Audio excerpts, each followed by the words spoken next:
For 18 days now, the Israeli ground troops have been on standby. The tanks are ready, ammunitions are in place, and the ground strategy is in the works.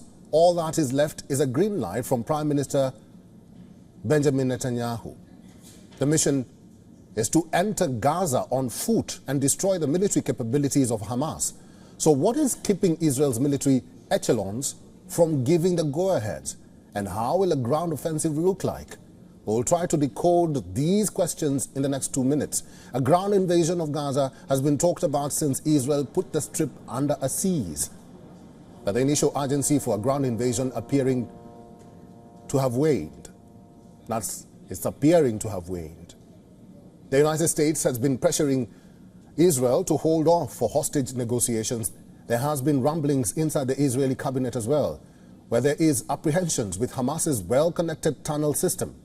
We'll tell you about the tunnel system in a bit. We spoke to a defense expert from Berlin to understand Israel's war strategy.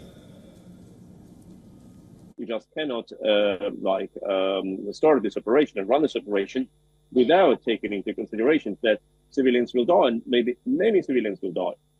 This will not only undermine the justification for this operation in eyes of the international community, this will also mobilize more Palestinians to join Hamas or to develop some hostile approach towards Israel. So it is a lose-lose situation for Israel. Let's talk about the tunnel now. Gaza sits on a unique network of tunnels. Hamas operates through this vast underground city.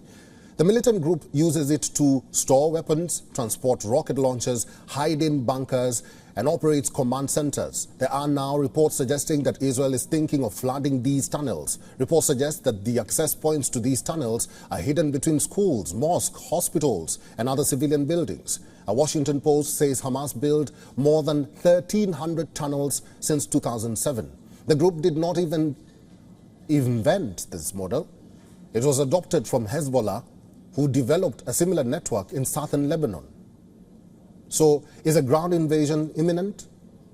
Defense expert Sergei Sumleny answers that for you.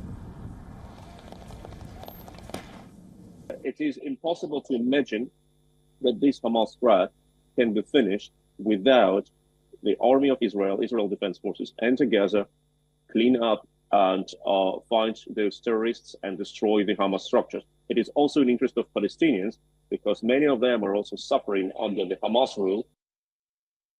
Israel has also been trying to assess the chances of Hezbollah setting off a full-blown war on the northern front. Hezbollah has warned that a ground invasion of Gaza could be a triggering point. This will broaden the conflict involving Iran and its proxies in the region, and Israel will end up fighting wars on two different fronts. The last element of a ground offensive is a civilian casualty. An invasion by Israel will inflate the death toll to unimaginable numbers. With all exit points closed and the people of Gaza living under siege, Palestinians are not left with much choice. The question is, will Israel's conscience allow for a massacre like that to happen? WION is now available in your country. Download the app now and get all the news on the move.